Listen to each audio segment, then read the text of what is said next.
এই পরিবারে 4টি বাচ্চা আছে, তাই তার বাবা তাদের জন্য বাঙ্ক বেড কিনে আনে। কিন্তু এখানে নিচের বিছানায় ঘুমানো হলো খুবই বোরিং এবং সিঁড়ি বেয়ে ওপরের বিছানায় যাওয়া হলো খুবই বিপজ্জনক, যার জন্য বাচ্চারা খুব রেগে যাচ্ছিল।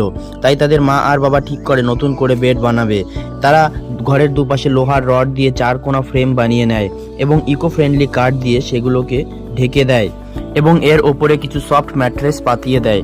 এই দুটো বিছানা দুটো বাচ্চার ঘুমানোর জন্য ব্যবহার হবে।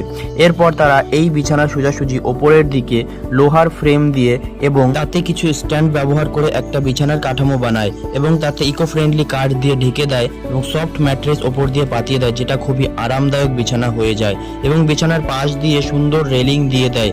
এরপর দুই বিছানার মাঝখানে কিছু বক্স রেখে দেয়, যেগুলো সিঁড়ি এবং ড্রয়ারের কাজে ব্যবহার হবে। সিঁড়ি থেকে ঘরের ছাদের উচ্চতা প্রায় 8 ফুটের মতো হয়, যার জন্য বাচ্চারা না ঝুঁকে সহজেই ওপরের বিছানায় চলে যেতে পারে। এরপর তারা